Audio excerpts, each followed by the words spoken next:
Big Boss season 8 day 26న balloon game జరిగింది కదా. శక్తి టీం నుంచి పృథ్వీ వచ్చిండు, కాంతార టీం నుంచి నబీల్ వచ్చిండు. ఈ గేమ్లో గెలిచింది మాత్రం శక్తి టీం.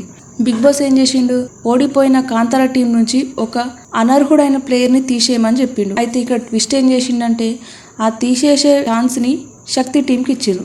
అప్పుడు శక్తి టీం అందరు డిస్కస్ చేసిరు. వాళ్ళు ఏం చేసిరు, నబీల్ని తీసేసిండు. అంటే ఆల్రెడీ బిగ్ బాస్ చెప్పిండు ఎవరైతే ఆ గేమ్కి అనర్హులు అనుకుంటారో వాళ్ళనే తీసేయమని చెప్పిండు. అట్లాంటప్పుడు ఎవరిని తీసేయాలా, గేమ్ ఎవరైతే ఆడతలేరో, ఎవరైతే ఈ గేమ్కి కరెక్ట్గా ఫిట్ కారో వాళ్ళని తీసేయాలి. కానీ ఇక్కడ వీళ్ళు 100% నబీల్కి భయపడ్డారు. స్టార్టింగ్లో నిఖిల్ ఏం చెప్పిండు, వేరు టీంలైనా కూడా కలిసి ఆడదాం, వైల్డ్ కార్డ్ ఎంట్రీలను తగ్గిస్తామని చెప్పిండు. కానీ ఇప్పుడు ఏం చేసిండు, వాళ్ళ టీంకి వచ్చేసరికి మణికంఠని తీసేసారు. ఆల్రెడీ మణికంఠని తీసేయడానికి వాళ్ళందరూ ఫిక్స్ అయినరు కాబట్టి మణికంఠని తీసేసారు.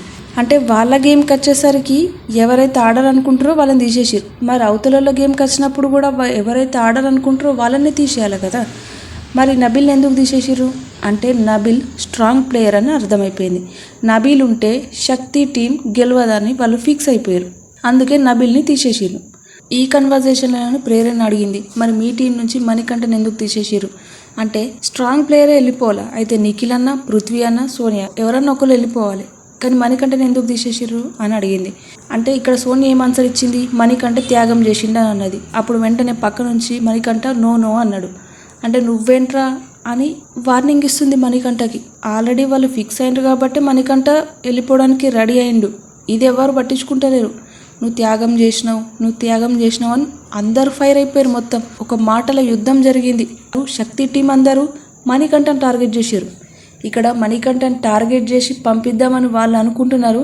కానీ ఇది మణికంఠకు ప్లస్ అవుతుంది. ఎందుకంటే మణికంఠ మీద జనాలకి సింపతి పెరిగింది. అంటే ఒక్కొన్ని చేసి ఆడుకుంటున్నారు అనే సింపతి అయితే జనాలకు కలిగింది.